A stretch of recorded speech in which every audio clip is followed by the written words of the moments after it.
Ladies and gentlemen, there comes a moment in every relationship when you realize that words aren't just sounds, they're signals.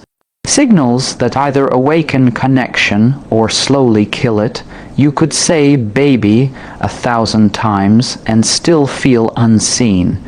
You could say honey every morning and still be met with silence, because the truth is, love isn't measured by repetition.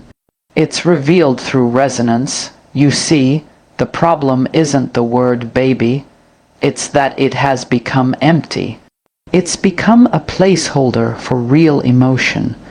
We use it out of habit, not presence. And the moment you start loving from habit instead of heart, that's when connection starts to fade. So today, I want to show you something deeper, 3 words that carry more power, more intimacy, and more truth than any cute nickname ever could. These words don't just make her smile, they make her feel seen. They don't flatter, they anchor. They don't just express affection, they ignite attraction.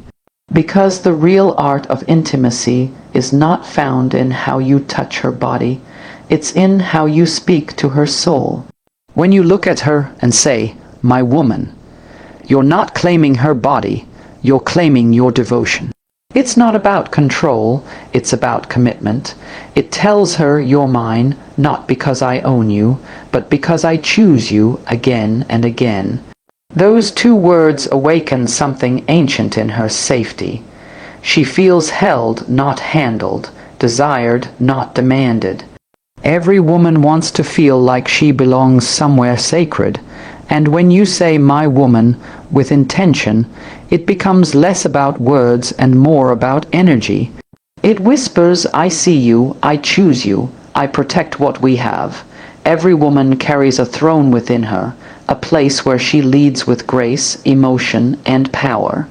But most men forget to bow to that throne. When you call her "my queen," it's not about ego. It's about recognition. It says, "I honor your strength. I celebrate your softness. I see the crown you sometimes forget you wear." This word pulls her out of herself, doubt, and places her right back into her worth.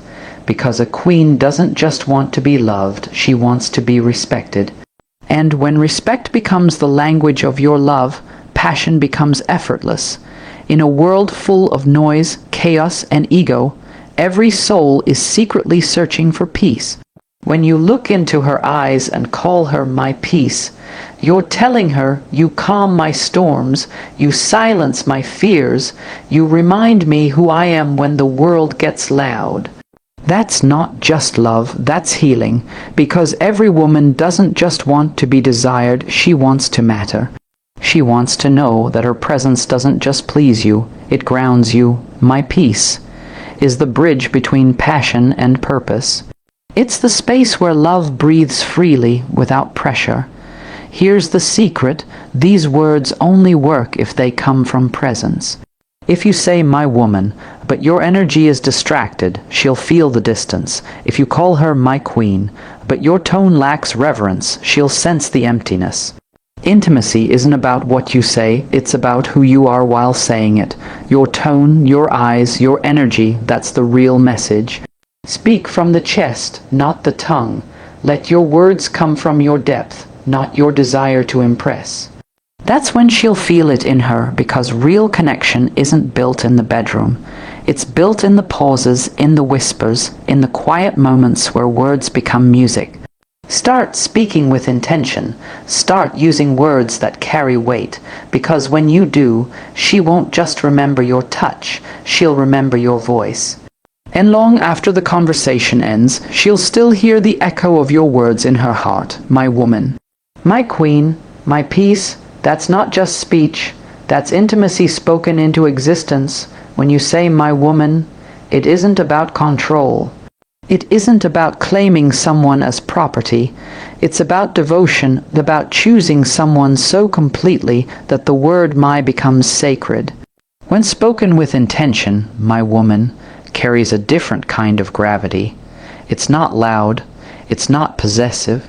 It's the quiet authority of a man who knows what he values and guards it with honor. the kind of man who says, "I don't need to cage you to keep you. I honor you by choosing you freely." A woman can tell when a man speaks from ego and when he speaks from truth. Ego says, "You belong to me."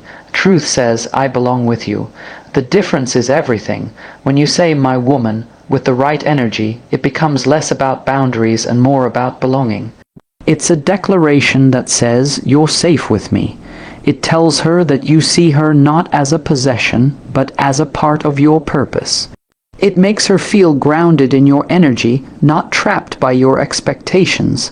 The feminine heart longs to be chosen with confidence, not demanded with dominance. When a man calls her "my woman," in the right tone, it softens her. It creates a rhythm between them, the masculine offering direction, the feminine surrendering not from weakness, but from trust. Because a woman does not open to control, she opens to certainty. She opens to the man who knows what he stands for, who knows where he's going, and who has the emotional capacity to say, "I choose you not because I have to, but because I want to." There's something powerful that happens when a man stands in that energy. He becomes a grounding presence. His words stop floating on the surface and begin to sink into her. She feels him, not just hears him. "My woman" becomes more than a phrase. It becomes a vibration, a frequency of devotion that resonates deeper than affection. It tells her that she's not temporary, she's not replaceable, she's part of his story, not just a scene in it.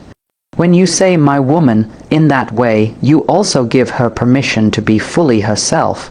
She no longer needs to fight for your attention or compete for your respect. She knows her place, not below you, not behind you, but beside you. And yet, she still feels the protection that comes from your masculine presence. You don't diminish her power, you help her embody it. That's what real masculine leadership looks like, not control, but containment. The strength to hold space for her emotions, her fire, her softness, without flinching. Every time you say "my woman," with that kind of conviction, you're speaking directly to her soul. You're reminding her that love isn't something to chase, it's something to rest in. You're giving her something she craves but rarely receives: assurance.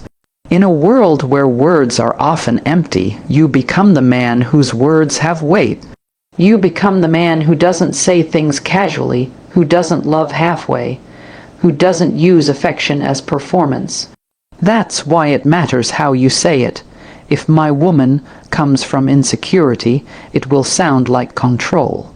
If it comes from love, it will sound like commitment. One creates resistance, the other creates surrender. One cages her, the other frees her. A woman doesn't want to be owned. She wants to be claimed, claimed in the sense that you see her, value her, and protect what you both are building. She wants to know that when she gives you her softness, you won't misuse it. That's the real meaning behind "my woman." It's not about labeling her. It's about holding her.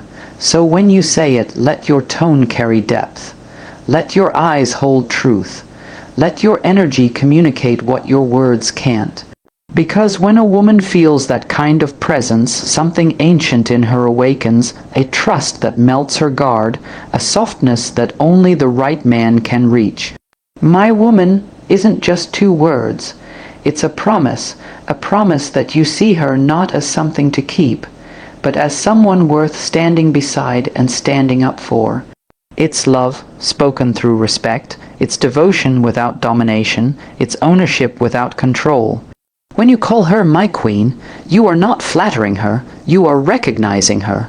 You are not feeding her ego, you are feeding her essence. The word "queen" carries an energy that transcends romance. It speaks to reverence. It acknowledges the sacred within her, the strength she carries even when she's tired, the grace she offers even when she's misunderstood.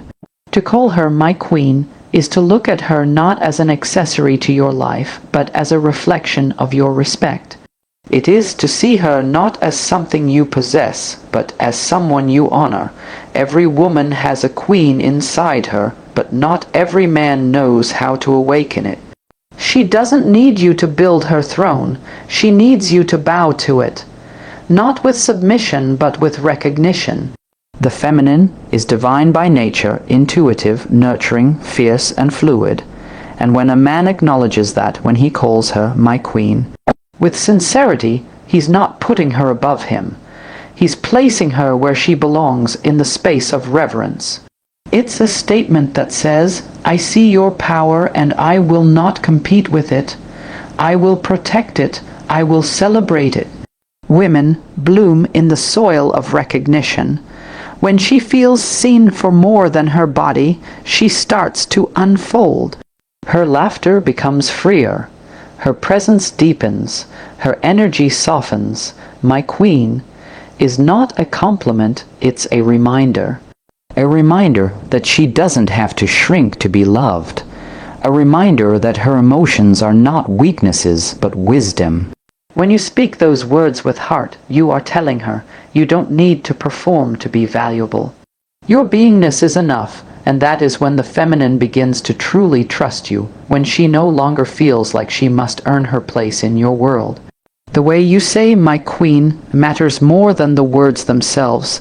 It's not something to throw around in casual conversation.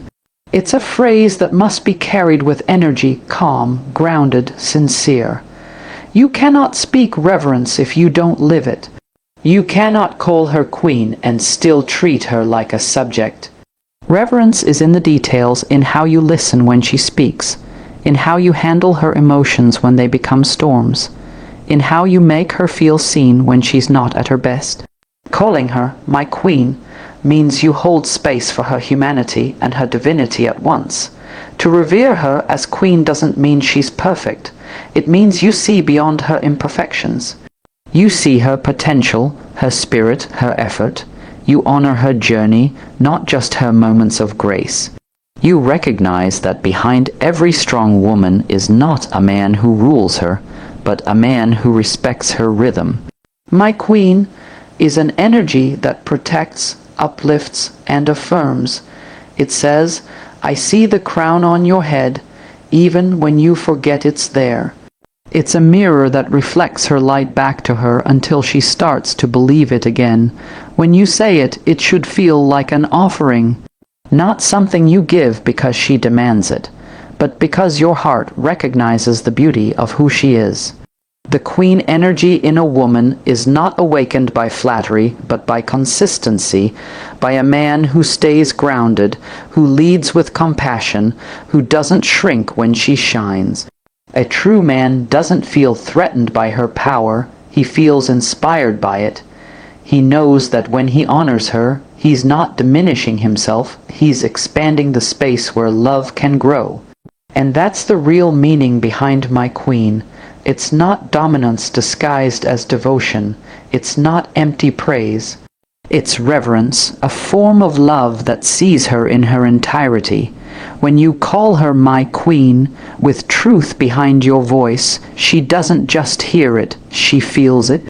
She feels it in the way you touch her, in the way you hold her, in the way you look at her as if she's both soft and strong, fragile and infinite.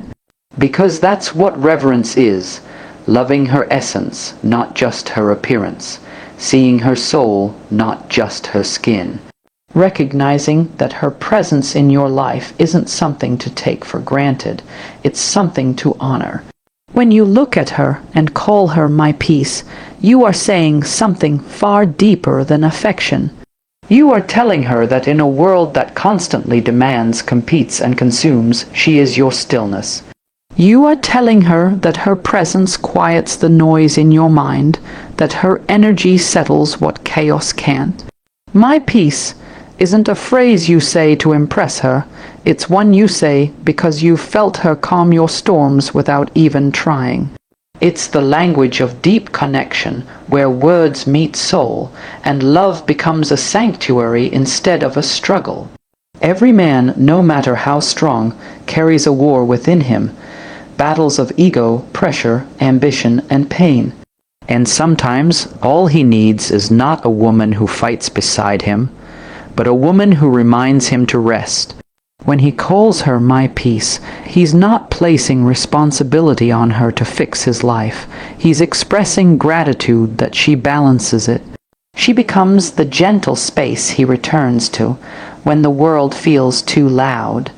Not because she silences him, but because she reminds him to listen to himself, to love, to the quiet that exists between two connected souls. When a woman hears my peace, something inside her softens.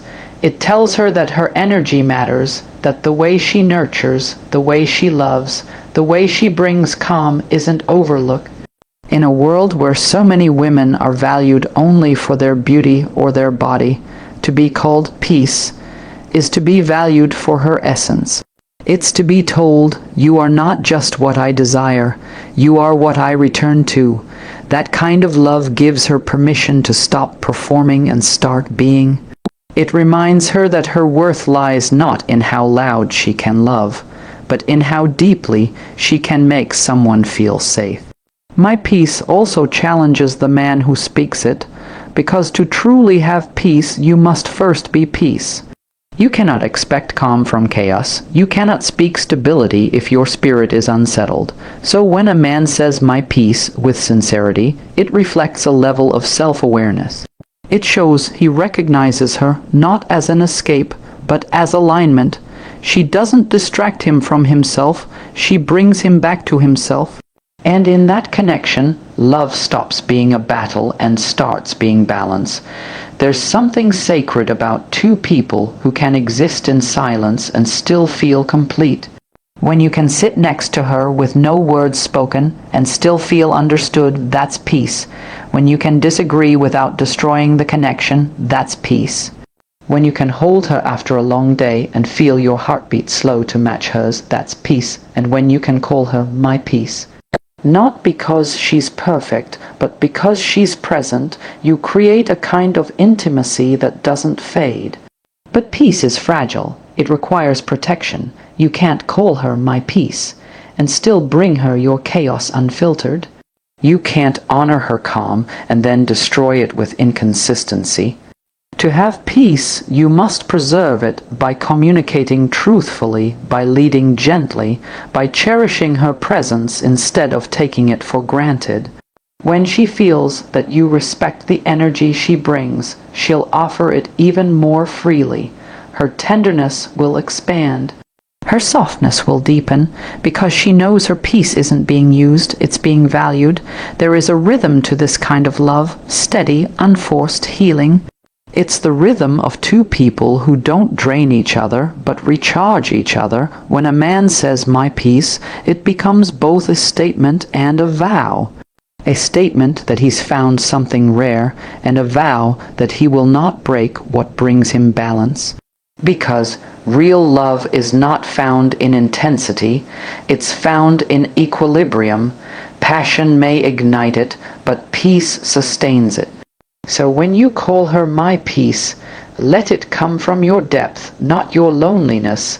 Let it come from the part of you that's done chasing chaos and ready to build harmony. Because when you find peace in a woman's soul, you've found more than love, you've found home. To speak with presence, not performance, is to let your words carry the weight of your truth instead of the noise of your ego.